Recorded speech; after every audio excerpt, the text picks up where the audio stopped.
Hello and welcome to episode 8 of Starside Chat.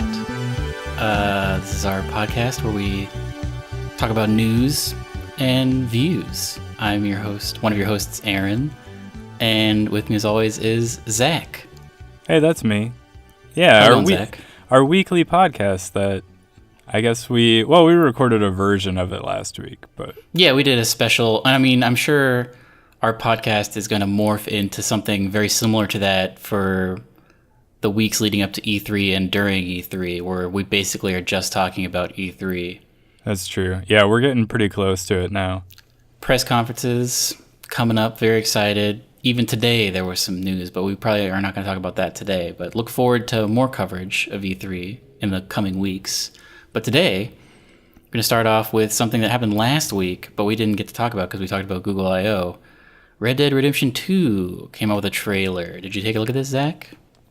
I did watch it, yeah. I'm not sure. Well, I was disappointed that there wasn't any actual gameplay. I think that was mainly the thing I thought about it. I don't know. I'm not sure what to think of the story. Very cinematic, at the to say the least, though. It definitely is pretty cinematic, I'll give you that. And there is the rumor that there's going to be that Battle Royale mode.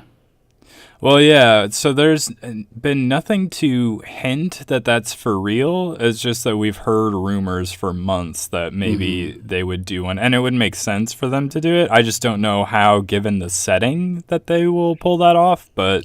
Yeah, so this is a prequel to Red Dead Redemption, and in the trailer you got to see a little bit of John Marston, but you play as some other guy whose name I can't remember, and you're like part of Dutch's gang. Did you play Red Dead Redemption? I can't remember. Yeah, I played it and loved it. So I don't know what's gonna... I mean, we know the ending for these characters. I don't know how into like prequel video games I am, but it looks like it's gonna be a good story. Yeah, I'm generally not... I don't love prequel anythings, but...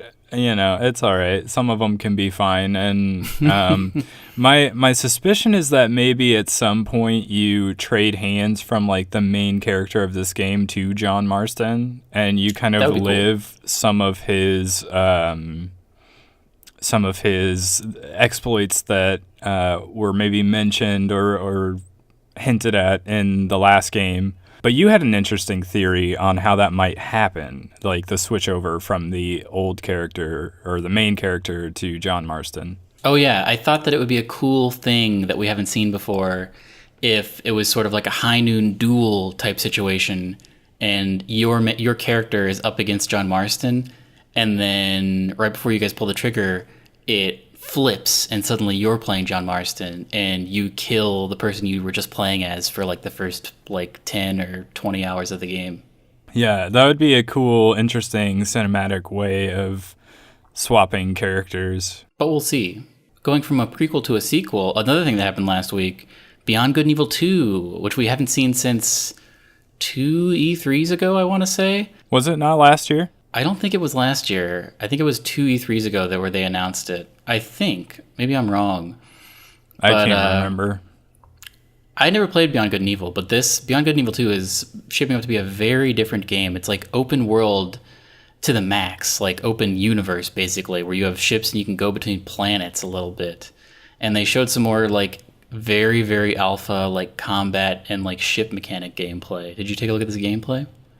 I mean, I remember the E3 gameplay, and the graphics looked really pretty in that that gameplay that they showed off then. The thing that I find most intriguing is that they say it's supposed to be like Sea of Thieves, but in space and with jetpacks. And I remember being impressed by the gameplay that they had at E3, either last year or the year before, whenever it was. And they showed somebody who was like on a ship that was like way up in the sky overlooking this city, and he like flew his jetpack down to like this really tall statue, and the statue, just the scale of it was pretty immense, and he kind of flew around that, and then he flew eventually back to the ship. and he was talking about how like there was this very distant city that was way out there that he said you could actually go fly all the way down to the city and land and like, you know, be running around through the streets and everything. So it just seems like a very, very ambitious game that could be very ambitious cool. Is also the word I would use, and perhaps ill-advisedly ambitious. I mean, yeah, games that have tried this sort of thing before, No Man's Sky comes to mind. I don't know. I'm not saying that will be the same case here, because there also is, like, obviously story elements here, and definitely characters going on here that you don't have in games like Sea of Thieves and No Man's Sky. So maybe they'll be able to back up that ambition, or maybe it just won't be quite as exploration heavy as maybe we thought, but who knows? I think we're going to see a little bit at E3, but I don't know to what extent. It seems like it's still very early on in development. Yeah, this game could still be like a couple of years out. Oh yeah, for sure. Speaking of E3 though, there was a leak. Oh, that's right. There was a Walmart leak. Walmart did Canada. Way to go, guys. They posted some screenshots that we are not sure how accurate they are, but we can go through the most interesting ones. Basically, they put up a bunch of just like black background, white text, placeholder stuff without any game art of games I guess they're expecting to sell this year, maybe for pre-order. Yeah, I guess that would be what it would have been, I guess, but and I'm not sure if they like it's weird because we're not entirely sure how many of these are accurate. Some of them seem to be very accurate. Case in point, a thing we're going to talk about in a little bit, Rage 2, which has now been announced. So it seems like this has somewhat like some legitimacy. Yeah, I feel like they went ahead and made the announcement shortly after this because, word's out. People know Rage 2 is happening. I feel like otherwise Bethesda would have loved to have held that until E3 to have this like shocking moment. But, I guess they have to do it. Hopefully they have some other stuff to show. Because I've heard that they've been working on a new IP for a long time, and it's some sort of like space RPG, which would be great. So that one, I think the rumored name is like Starfield or something like that. And yeah, it's a space RPG developed by the teams that made like Fallout and the Elder Scrolls games. Ooh. And those are like some of my favorite games of all time. Like I love those series, and I'm a big like Bethesda fan. So them doing like, a space sci-fi, like space opera type of RPG, I would be totally into that. Yeah, like that is something I'm super hyped. Like if that comes to fruition and it is like basically sci-fi Skyrim, that might like take the show. Except for also a thing that we're going to get is the first look at that Cyberpunk game, which I think is also going to be super interesting. I was going to say, that would be crazy if they show off Starfield for the first time, and then we also get a look at Cyberpunk, because those are like two very highly anticipated things that could be happening at E3 this year. To go through this leak really quickly, other surprises. So Rage 2 was a big surprise. Borderlands 3, which wasn't on anyone's radar, is also listed. I think people were expecting that there would be a Borderlands 3. Yeah. I haven't thought about Borderlands in forever. Well, we haven't thought about it because I don't know how big of fans we are of those games. Like, I like the first one, but I never finished the second one. But I feel like it's been long enough that Borderlands 3 isn't like too far fetched that people weren't expecting to see it at some point in the next year or two. Other things, Assassin's Creed, I guess, was something I was surprised by, because I don't know if it's going to be like entirely new. I thought they were taking a break on Assassin's Creed games and letting them develop out more. So the Walmart leak only has Assassin's Creed written on white text on a black background. So it doesn't say whether it's like some sort of DLC or for what? Oh, the pyramid one? Yeah, for the one that came out last year. I guess I could see that. Or if it's some sort of just completely new Assassin's Creed game. But yeah, definitely they were talking about how they were gonna take a break and they weren't gonna be pumping them out year after year. So yeah. Yeah, that one's a little bit surprising, but that's why I think maybe, if anything, maybe it's just some sort of expansion for the one that is already out. Speaking of expansions, another thing on the list is the Destiny Comet, which is whatever is going to be the fall update. Is also going on pre-order, and then just some other things. But I think the things people are most interested in were Rage 2, and Super Smash Bros. Is obviously on here, but. Yeah, we knew about that one. So it's mostly, I think, Borderlands and Rage that are the most interesting titles. Especially because at the time of that leak, Rage 2 had not been announced yet. So speaking of Rage 2, I guess, do you want to talk about it a little bit? We only have half the information. Today, they put a live-action trailer out, and tomorrow, the day we're posting this podcast, they're going to put real gameplay out. So we've only seen live-action renditions of what Rage 2 is, but what are your thoughts? Yeah, it's very likely that by the time this podcast goes up, the trailer, like the actual gameplay trailer, will have already been posted. Maybe we'll have to do like another thoughts video on that later. But now, did you play Rage 1? I did not. So the trailer, to me, it was weird. Like I didn't know what Andrew WK was up to. Apparently, he's making songs for game trailers now. It looked kind of like a mixture of like Mad Max and Suicide Squad. Yeah, it was very colorful. It definitely had a Mad Max vibe, which I guess Rage originally had that as well. It did. There's a lot of car mechanics, and this is actually being developed by Avalanche, and they made Mad Max as well as Just Cause, two games which have a lot of vehicles in them. So I played the first hour of that Mad Max game today, actually. Oh. Just because we were talking about doing maybe a video on that game since it was one of the free games for PS Plus last month. And yeah, just within that first hour, there's a decent amount of car combat, and like one of the main sort of driving forces of the game is trying to upgrade your car. So I have the feeling that could play a big role in Rage 2 as well. Yeah, I don't know. So I played Rage, and it was fun. It ran so smoothly, that id Tech. And it was famously the last game that Carmack worked on when he was at id before he left for Oculus. And I liked it. Like, the combat was very visceral and it was very violent. But every time you tried to had to hop into a car, I just instantly lost interest because it was just very, I don't know.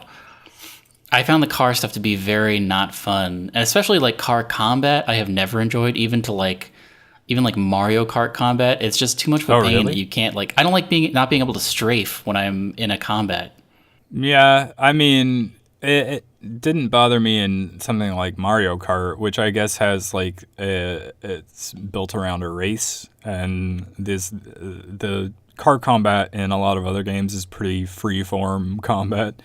But yeah, I generally agree. I'm not super huge on like car combat. Like, obviously you have to do it in games like GTA, and the car combat from Mad Max that I was playing reminded me a little bit of Sleeping Dogs car combat, where like your car actually has this weird like sort of bash move that it can do, where it like you can make your car sort of dash to the side, which is like physically impossible, but it's a game, so whatever. But yeah, it wasn't great, I guess. It's not something that I would love a game to be built around. You know what I mean? Like, I guess it's fine if it's something like GTA, where the main hook of the game does not revolve around the car combat, and it's just sort of a thing that happens every once in a while. Yeah. But yeah, if the main thing is car combat, that'll be pretty disappointing. I don't think it will be the main thing, because like in the live action trailer, there was a brief scene in a car, but most of it was on foot. So it remains to be seen. In that case, I guess it could be a little bit like Far Cry, where like I essentially spent 0 time in cars during Far Cry 5. So as long as you can shoot a gun with your feet on the ground, I'm good with that. Game which you can also do that in is PUBG, and they had their first fully public beta for the new map Sanhok, I think is how you pronounce it, or Sanhok. I'm not really even sure. It's an amalgamation of two different words: a Vietnamese word I think that means fun, and a Tagalog word that means chicken, or the reverse of that. But I played a little bit of it, and it was very fun. When was that available? Is it still running? I don't think it is. I think it was from Thursday to Sunday. I missed it. I wanted to play that. It was good. I won 2 matches in squads, and it's very, like, you're right in on the action, because it's half the size of the regular maps. So, like, pretty much anywhere you land, it's going to be instant action, and matches take a lot less time.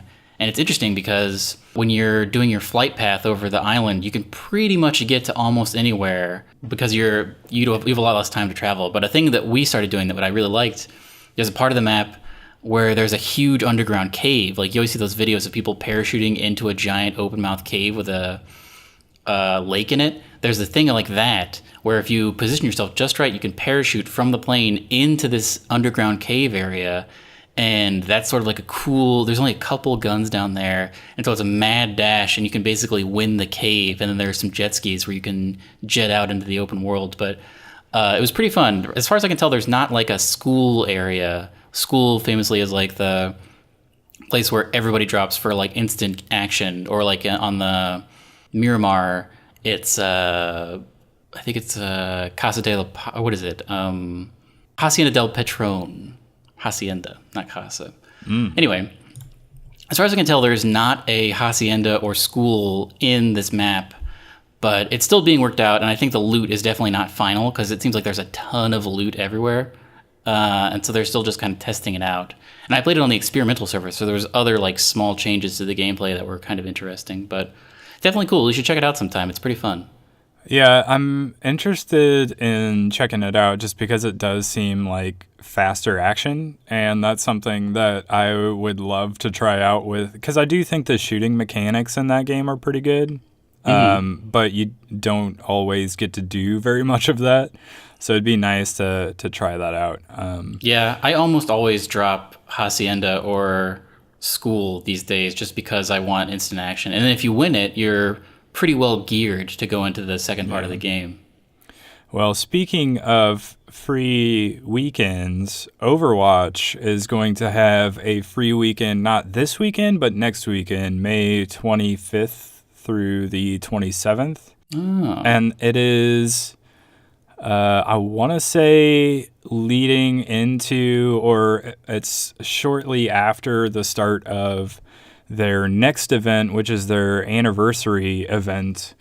And this year, they're going to bring back all the skins and all the game modes, essentially, so that you can get everything. Oh, wow. So it's a blowout. So it's a good time to jump back into Overwatch if you like the game but haven't played it in a while. And it's a good time to jump in for the first time if you've never played it before, because they're also releasing a new version of Overwatch called the Legendary Edition, where you can get the game and it'll come with 15 new skins. Oh, cool.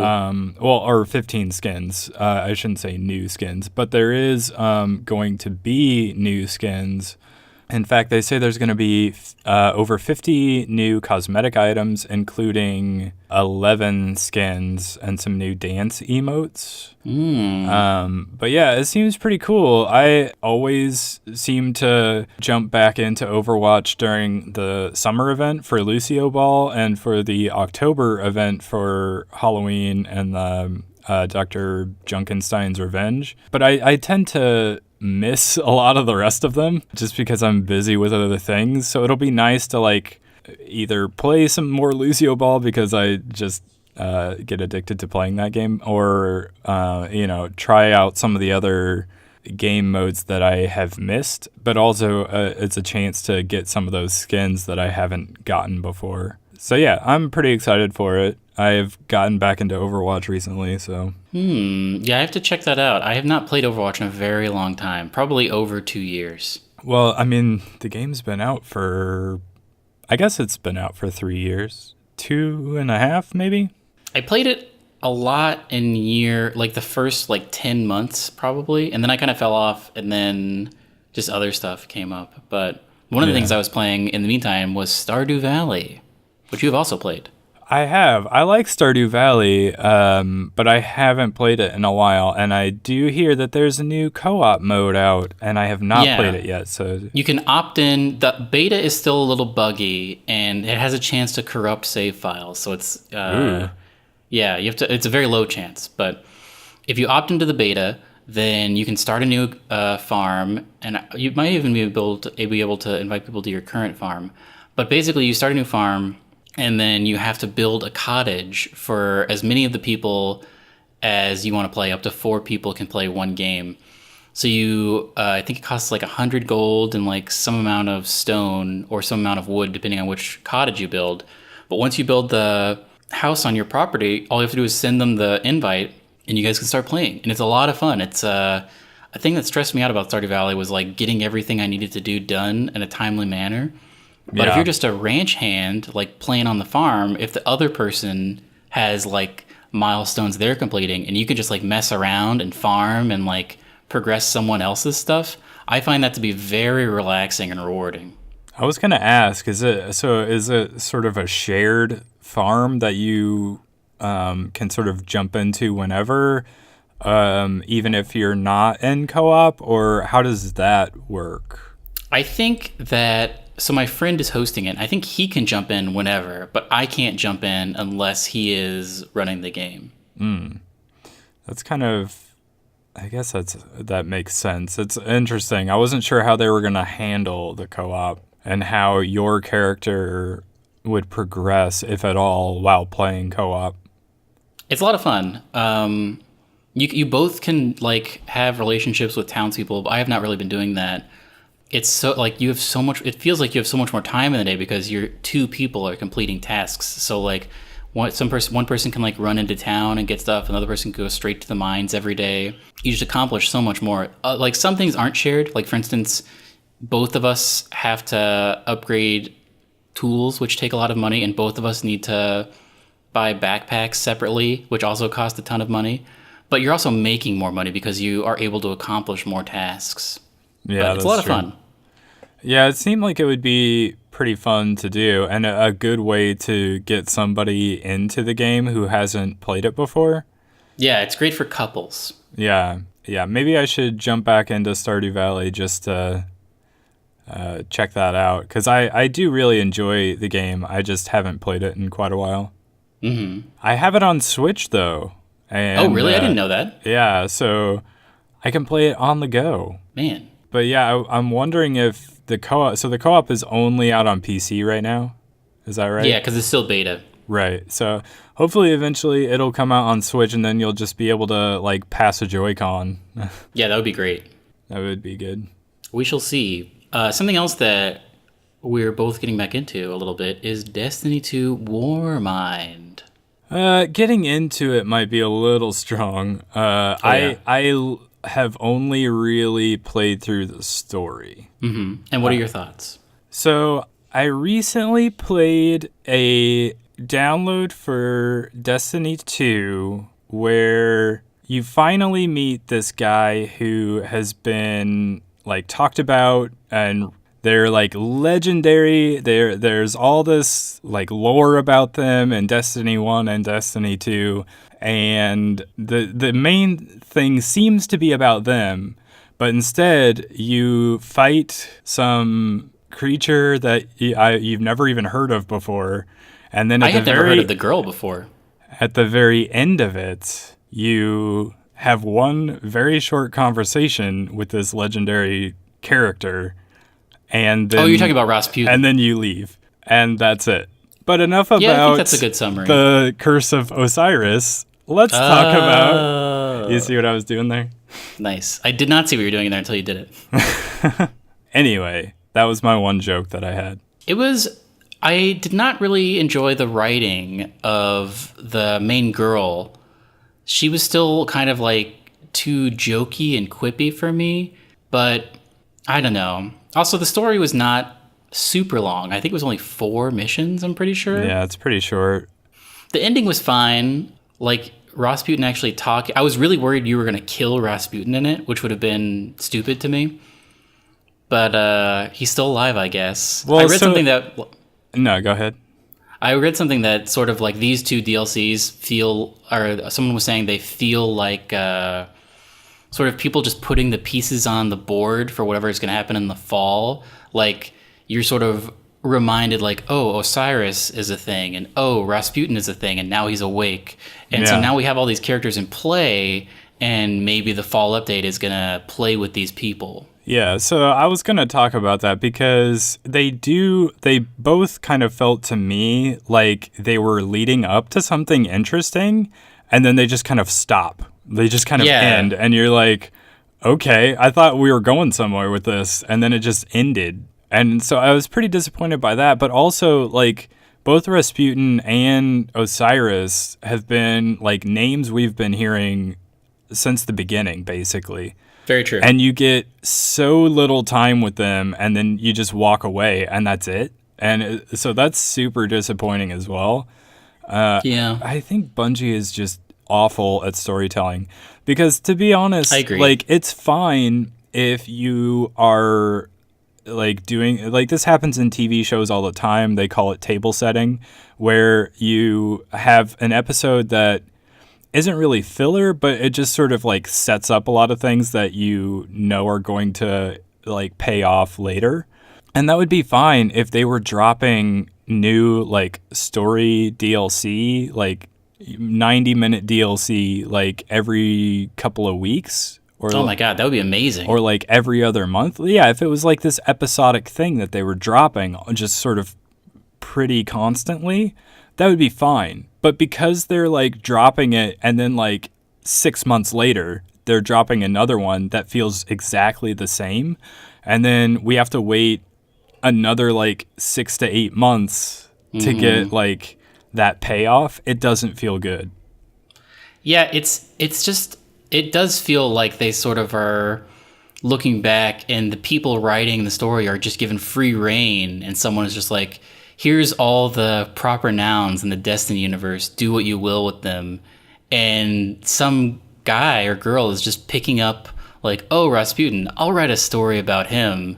And it doesn't really add anything, and it doesn't really take into account the history, and it's just sort of like, here he is, and now it's done. You know, it feels like wasted potential. They don't do anything interesting with him. Like I think people who actually are into like the story and the lore of Destiny, like, will be really disappointed because they're gonna want so much more out of it. Because they like this is their moment to like interact with that character, and they get so little out of it. It's true. Like in the first one, some people got really into the lore that was in those cards, not in the game. And Bungie heard them being like, we want the lore in the game. And they did like minimal effort, just like, here's this character in the game. Be happy with this, basically. Well, yeah, it feels like maybe the first two DLCs were like planned and prepared a little bit ahead of time, like before Bungie was in sort of the situation they're in now, where they're trying to regain the trust of like the fan base. And instead of doing the thing that the Division did, where like the end game was broken in that game and people wanted more out of that, they like put everything on hold to address like the end game and try to fix it. And then they went back to doing like story DLC and stuff. Instead, what Bungie is doing is they're just keep on, moving, just keep on advancing with the plan that they have, and maybe eventually they'll fix the things that don't work about it. So we've talked about this off mic, but something that is interesting to me and has given me a little hope is Bungie hosted a big like community feedback forum where they brought in a bunch of prominent people from the Destiny community, like streamers and people who make YouTube videos, like that guy Dado was there. And they just spent like 2 whole days, like 2 like 8-hour-long days of just like listening and taking questions and getting feedback and like suggesting things and getting if that was a good idea or a bad idea. And it was like a really, really intense thing that no one is allowed to talk about, basically. But the couple of people that I've seen come away from it, they have signed like tons of NDAs, but they have all come away with it saying like, I have positive feelings about these things that we were talked about, and it seems like they're hearing what we're saying. So we knew we weren't going to get any of that. This was a couple of months ago, and we knew we weren't going to get any of that in this DLC because that would have been a way too quick a turnaround. But everyone is a little optimistic, or a little more optimistic about The fall whatever DLC. happens in the fall. The Comet, exactly. Which we will see the first look at, definitely, at E3 next month. Well, so I don't know about you, but like whenever I see new stuff being advertised at E3 for Destiny, I'm always a little like, okay, yeah, like I've been there, done that. Like I don't care about this right now because there's all these other cool, new, interesting things that I've never seen before. Let me look at that. So I'm always, even if it's something I'm interested in playing, like I was interested in playing, I think it was probably the Taken King that they were showing at that E3 or whatever. Yeah. Like I was interested in playing that, but at E3 when they were trying to show it, I was like, I don't care about this right now. Like, talk to me in a few months. Also, but couple that with this is an E3 where we're going to get Division 2 news as well as Anthem news. Like there's going to be a bunch of open world looter shooters, as they're called. And Destiny might just fall into the background if it doesn't have something amazing to show. Like if they don't fix the loot situation.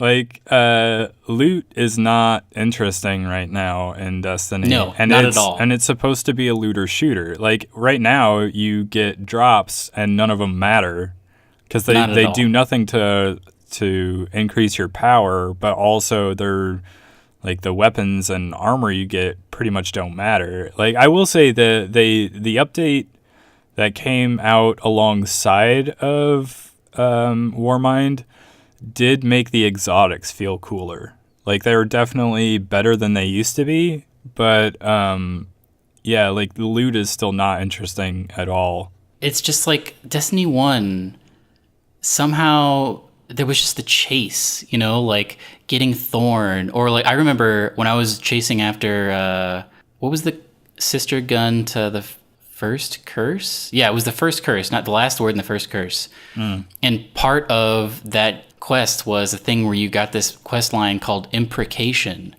which I remember being very difficult. I think it was you had to get like 10, you had to go on like a 10 kill spree with a hand cannon or something. But I remember I worked for like a day and I finally did it, and I texted you and I was like, I've done it. And you were like, what? And I was like, Imprecation. And you were like, what? And it felt really good. But there has not been anything, like there's no chase. There's none of those moments. And exactly. They took everything, they basically were like, hey, everybody likes exotics. We'll just make them so easy to get so there won't be anything to chase, basically. You're right, there's no interesting loot. Yeah, so when they did the Taken King, they introduced all these like exotic quest lines that you would run all these quests in order to get guns. So because they wanted to make it so that you're like, oh, well, I just... I got this thing out of an engram, or it was a random drop, and that's not an interesting story to tell. Like you don't exactly. And so they had this whole emphasis on like you having an interesting story to tell as to how you earned something, like some cool piece of loot in the game, and all of that is missing in Destiny 2 right now. And they tried, I guess, to add something like that to this Warmind DLC, but the one exotic quest line that, at least that I'm aware of, is for a gun that we already had pretty much the same exotic quest line in Destiny 1. So it's not interesting. It's just there's not enough things that change the way you play. Like all the exotics are just, they play it safe to such a degree. There's no min-maxing. Exactly. Yeah, like I mean, when you got I'm trying to think of like good example. Like the last word was such a game changer because it was the only hand cannon that had those cool animations, and it was like dominant in the Crucible for so long. Yeah, those the pretty much any. I think the Foundry is Tex Mechanica. Like any of those guns, like the shotgun that they introduced in Yeah. Taken King, that I remember working hard to earn and being so impressed with once I got it. I just loved Yeah. using those guns because there was a unique feel to them. Like the animations when you equipped them, when you reloaded them, like everything about them was cool. And there's not a lot of that in Destiny 2. They did it. Armor as well. Like, I remember when they introduced the Celestial Nighthawk, that was like a game changer. I was like, man, this is like the best. Like, it changed the way you played a gunslinger. It had an which effect on it for sure. that's in Destiny 2, but that's just like something from the old game. Like, there's no innovation. Well, yeah, and part of why that stuff doesn't feel good is because, like, we dropped the money to get like all the DLCs, like when we got the base game itself. But for everyone else, like you have to drop $20 to get these DLCs. Yeah, that's and true. if you drop that money to get this DLC and you're done with it after 4 missions, and like the exotic that they are essentially selling back to you is one that you had in Destiny 1, like that doesn't feel good at all. Because it feels like they're charging you for something that you already had. It's true. And another nitpick I had, which I noticed, this is another similarity between the two DLCs. Like during the story, the first like demo they revealed for Destiny 2, when like Zavala was like the tower's being attacked and like Zavala is with you and he like puts up the bubble and you hide in it. And then like you see Cade and he like shoots some guys, and then, or I guess that happens first. And then you see Ikora and she like blasts that ship. I was like, man, this is a big step forward. They're like NPCs in the world that you're fighting alongside. Yeah. That does not happen. And in these two DLCs, like I guess the first DLC was focused around Ikora, and she shows up like one time in a story mission to basically be like, oh, I'll open this door for you. And then this one, Zavala shows up again. Wait, does he even show up? Yeah, you just played it. He's there, like, when you first get there with What's-Her-Face, and the door opens up, and he's there, and he's like, no, you guys shouldn't be here. Like, we shouldn't be doing this, or whatever. But like, is he in, like, a not cutscene? No. Like, I feel like that's such a missed opportunity. Like, when they were showing, like, Devrim K and stuff, and all these people, I was like, oh, man. Like, you're going to have, like, pals missions that are where walking you run around. with Exactly. them? Yeah, that would have been so cool.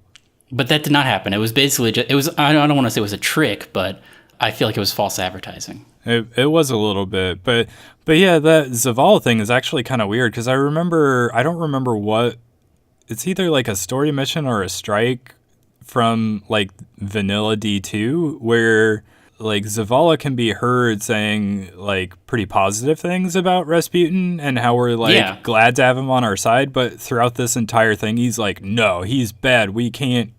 That came out of nowhere. I was like, what is even happening right now? Also, this is a big thing. Did they ever introduce that big worm? I read a thing on, I think it was Polygon. I don't remember what it was. But everyone was like, hey, did we miss a cutscene? Because basically, at the end of a cutscene, he's like, no, I know what the real threat is. Cut to black. And then the next story mission, he's like, we have to stop Zal. Yeah, I was completely lost on that. I had no idea what was going on. There was like a petition to try to get Bungie to explain, like, hey, did you guys forget to add a cutscene? Because they don't really introduce Zal, or I don't even remember what the wizard guy is, but like Zal's number 2 guy. But anyway, I am very interested to see whatever the fall update is, because this is the first one where we can choose to buy it. Like these two DLCs you were talking about, we have already purchased. And so I think Bungie knows that people are sick of their shit and they have to like step up or people are not going to buy the fall update, which would be not great for them. Yeah, that would be the official death of Destiny if like the sales numbers are just way down. And this summer is like make or break basically, because they've had this lifeboat of everyone buying the deluxe edition. Because nobody could have imagined how terrible Destiny 2 ended up being. Well, and when does it come out, this fall DLC? Because that's going to be an issue as well. Because if people are already playing Red Dead Redemption 2, or, like there's going to be a ton of stuff this fall. So It's usually the first or second week of September, like September 11th or 12th. yeah, I don't know. Like, I am definitely not going to buy it right away. That's for sure. I'm going to wait and see, but I don't know. I think a lot of people are going to do that. But they're just so bad at storytelling because, like you said, it felt like they were missing a cutscene. Like, that's the entirety of Vanilla Destiny. Yeah.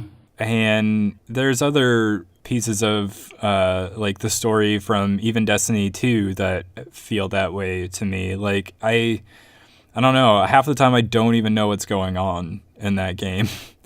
And Yeah. I read a thing where, like, Luke Smith, he was saying that in Destiny 1, like, the team didn't even know what the darkness was. It was just a thing that they, like, made up to have some sort of villain or whatever. And then once they realized that it was nonsense and didn't make any sense or whatever, they just, like, dropped it altogether. And Destiny 2 went a completely different direction. It's crazy. Like, it's crazy how unprepared they were for this narrative when they've been working on it for so long. Well, they'd been working on it for so long, but they also knew that this was like a 10-year thing that they were going to be working on. How did they not, like, start with an outline for some sort of narrative thing that they wanted to unfold over the course of that 10 years? It's crazy. It is completely baffling to me is what it is.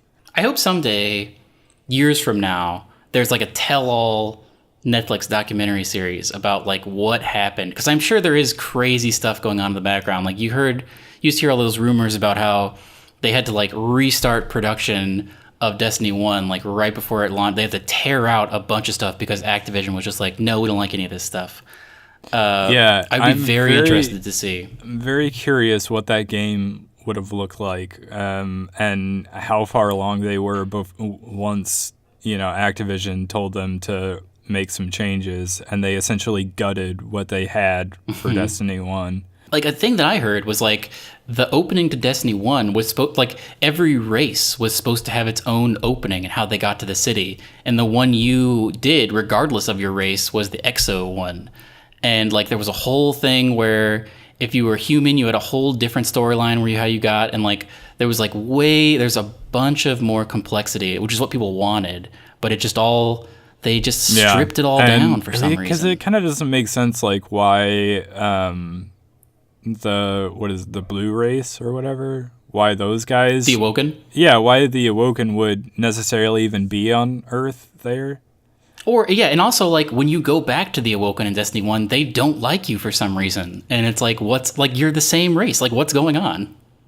That's another thing that bothers me about the way they do their storytelling, is that your race, your gender, like, none of that matters. Like, there's not actual conversations. There's just, like, canned cutscenes that you have no effect on whatsoever. Your character doesn't say anything. Your ghost does all the talking for you. There's never any decisions to be made.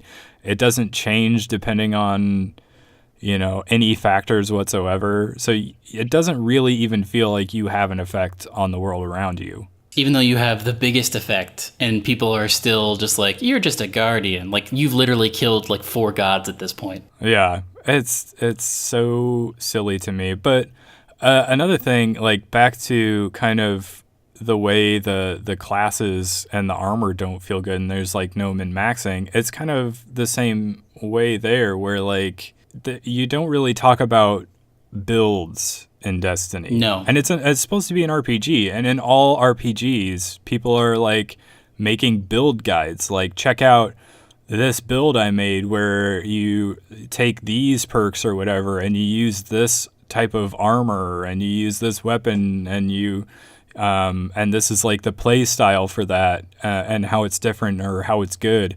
Like, there's none of that with this game, and it's so disappointing because they could definitely do that and it would be way more interesting than it is.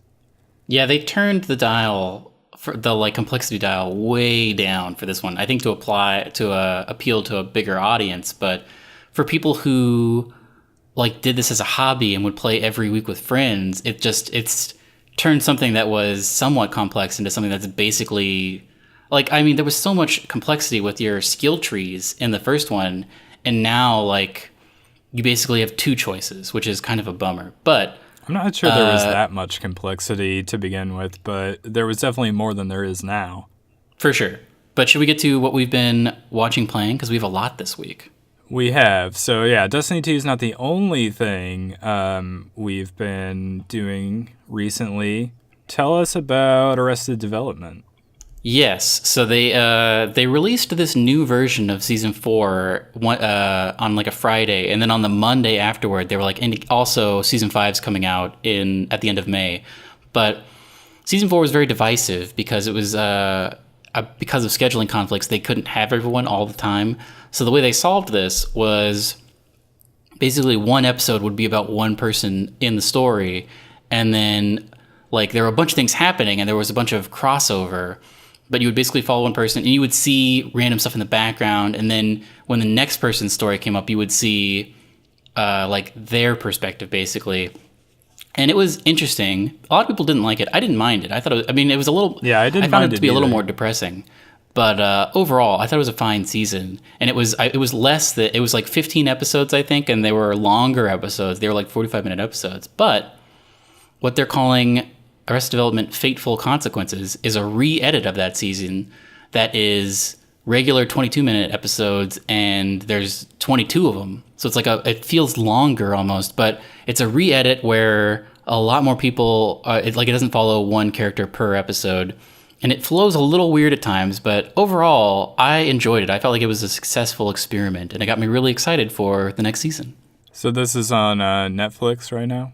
It is, yeah, Netflix exclusive. It's actually, I think you can still watch the original version of Season 4, but it's like a little difficult. You have to do some Netflix finagling, but this is like the current... If you just like skip down to Season 4, this is the only thing you can watch if you are just like clicking the drag down.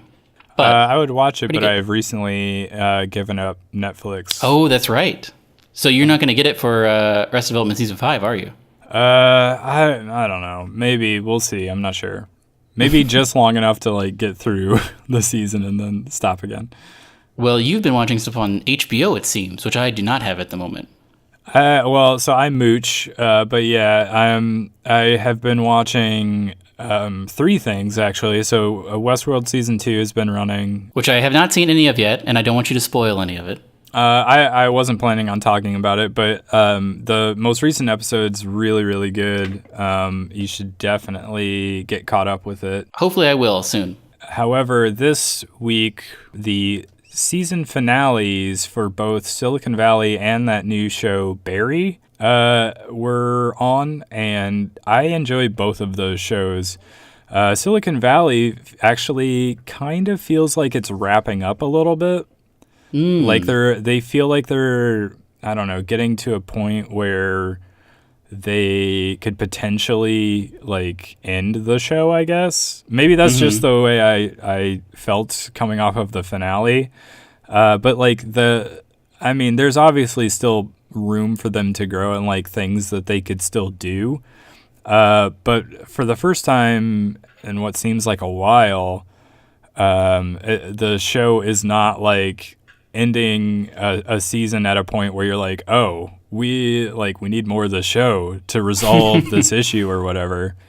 So, maybe that's just my thinking on it. I'm not sure what the plans are for the future of the show, but it's been a fun show. I've enjoyed it. And so if they do only have like maybe 1 or 2 more seasons left in them, I'd be fine with that. Barry, on the other hand, has just gotten started. Have you seen any of this show? Yeah, I think the first episode was free on demand, so I watched that. I liked it a lot. I love Bill Hader. So I'm very excited whenever I do eventually figure out HBO. I'm going to watch Westworld and probably all of this all in the same. I'll probably try to watch it all in one day. You should definitely do that because, yeah, I enjoy Bill Hader as well, and it's a comedy about an ex soldier who has become a hitman, but he's like kind of getting depressed with his life, and you know how it's funny because a lot of people will have like their day job or whatever, and they start getting down because it's the same thing over and over again. But this guy's like a hitman. You don't really think of that being an issue for them.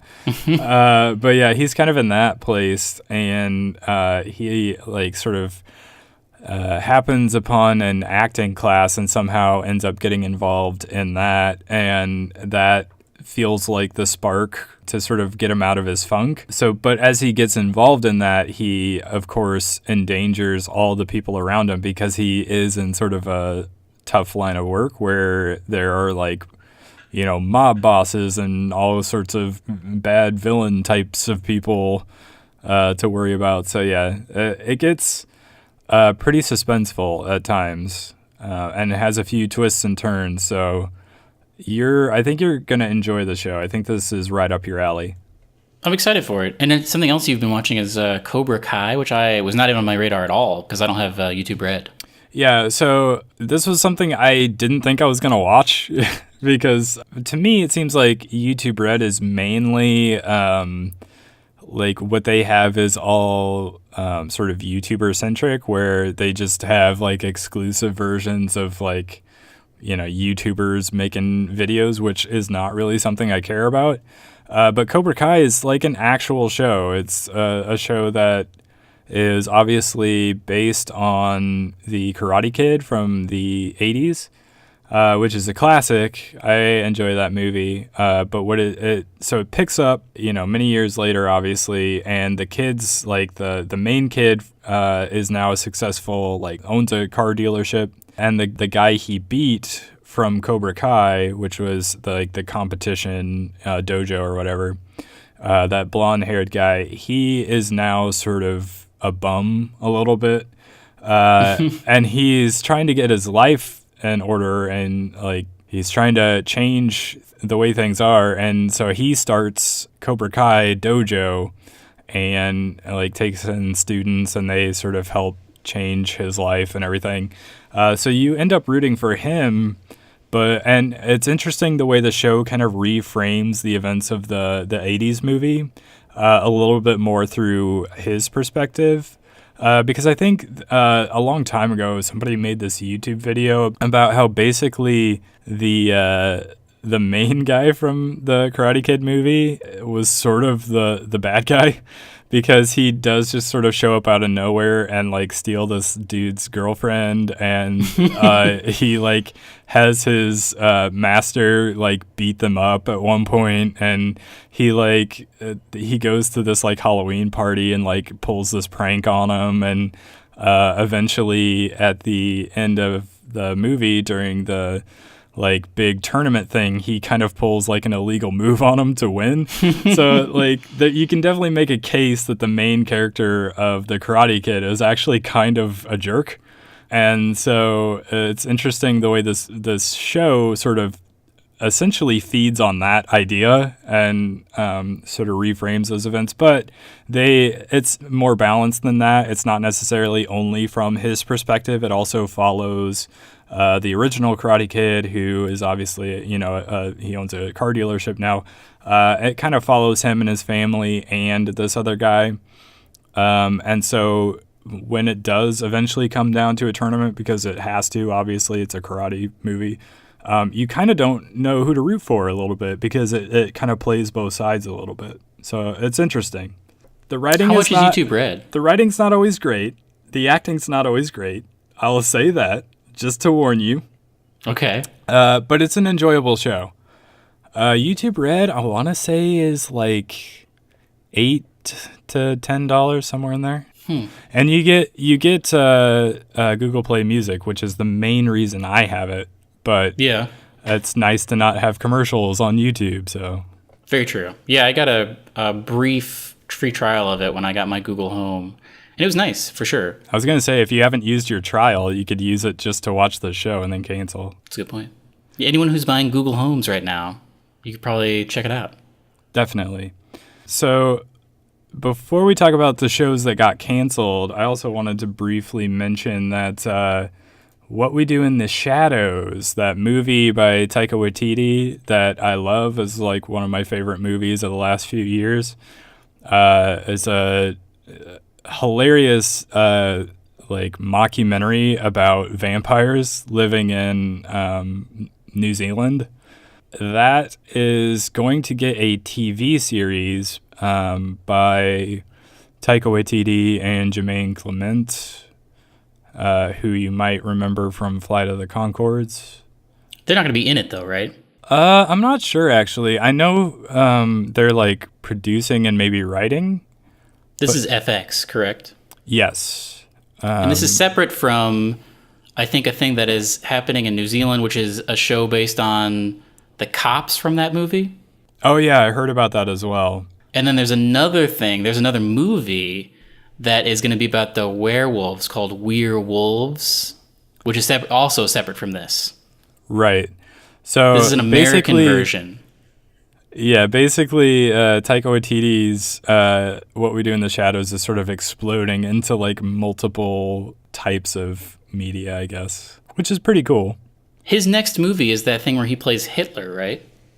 Is it? I don't know. I haven't heard about that. He plays a child's imaginary best friend who is Hitler. Oh, is that Bubbles? No, that's another thing that I think maybe isn't happening now because I have not heard about it. Maybe it's happening after this.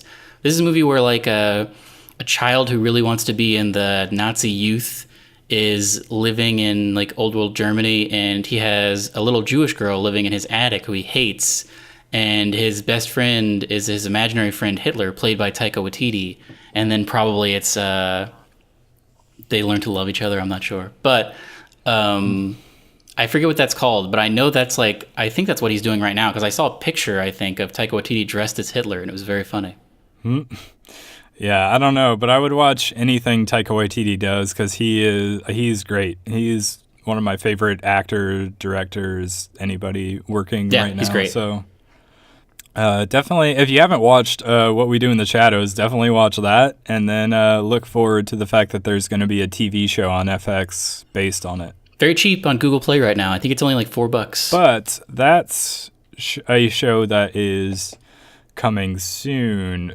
Poor TV shows recently have been getting canceled. It's that time of year, I guess, where they're reevaluating things, and a lot of shows have gotten the axe. Your show, Brooklyn Nine-Nine, got canceled, but almost immediately saved by NBC.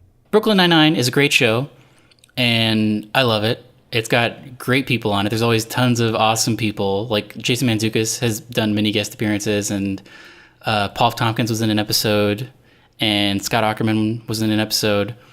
It's got great everything. I love it. And it got canceled. I was very sad. But then literally like the next day, they were like, guess what? We're moving to NBC. So everyone's very happy. And I actually heard that this was from Mark Hamill actually sent a tweet. Oh, yeah? Talking about how he loves it and he didn't want it to be canceled. And so NBC like maybe heard that and then stepped in and saved it. So everybody was thanking NBC and Mark Hamill for saving Brooklyn Nine-Nine. I have not watched it. Maybe I should, but I have not watched it. I really like it. Like Andy Samberg is great. Joel Truglio, Terry Crews. So many people on that show are good. It's great. Chelsea Peretti is great. Everybody. I'm forgetting. Like Andre Braugher. Everything about that show. There's like great moments in every episode. So yeah, definitely check it out. It's like, I think it's on Hulu right now. But something that did not get saved, Zach, is one of your favorite shows. Well, yet. So one of my favorite shows on TV right now is The Expanse, and it has recently been canceled by Sci-Fi. And the weird thing that I heard about this show being canceled is that apparently Sci-Fi did not have, or they weren't making any money off of digital sales, which is baffling to me, considering where we are with tech these days. Well, it's everywhere except America. It's Netflix, isn't it? Oh, The Expanse? I think I heard that, yeah. I did not know that. Anyway, the only way I've been watching it is through buying it on Google Play. It's sort of like, what was that? Star Trek Discovery was only available in America through the CBS app, and so nobody watched it. But everywhere else in the world, Star Trek Discovery was a Netflix show, and so a ton of people in like the UK and everybody watched it. That actually gives me more hope. So like the creators of the show were saying how they were actually hoping somebody else would pick them up and save the show. Like they weren't giving up hope that the show was still going to go on. They just needed somebody else to like grab the rights to it, I guess. And so if they actually are like exclusively distributed through something like Netflix or whatever elsewhere in the world, then they already have some sort of relationship with them, and maybe they'll just go ahead and pick up the show entirely, and it'll be a Netflix show everywhere in the world. And that would be great, because the show is actually really, really good, and it's gotten better and better as it's gone on. So I was really, really enjoying this season.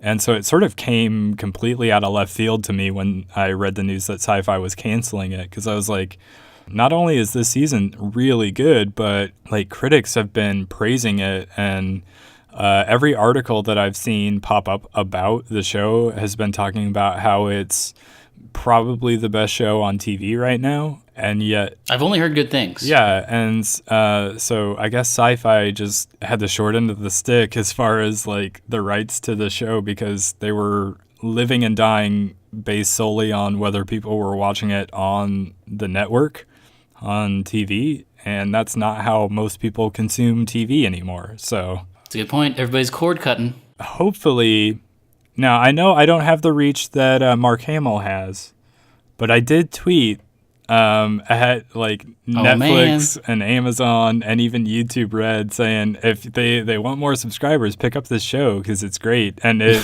has so much life left in it. Well, hopefully next week on the podcast we can update this story with whoever bought it. Hopefully. I am keeping my fingers crossed. But that wraps it up for this week. Another great episode. Follow us on Twitter and Instagram. Yeah, and if you have anything you want us to talk about, or you want to ask us any questions, send us an email at starsidecafe@gmail.com. We will answer any question that you email us. Any at all. Any and all. If we get enough, we'll do like a mailbag segment. I would love that. One special announcement before we go. Oh, is this an announcement for me as well? It could be. So Ryan, who made our intro and outro music, has a new album out on Google Play and on Bandcamp. It's called, he started he sort of does synthwave stuff and sort of like relaxing music. What's the word that I'm looking for? Ambient? Ambient. That's exactly the word I was looking for. So it's sort of like electronic ambient music, but under the name Neon Shores. And he just that's a good name. Just put out an album called Analog Frontier. Ooh, that's a good name too. So check it out. It's on Bandcamp, or you can listen to it on Google Play as well. Excellent. I definitely will do that, and everyone else should. Yes, it's great to like read to or just to have on in the background. So cool. Check it out. All right. Well, we'll see you next time. See you next time. Goodbye. Goodbye.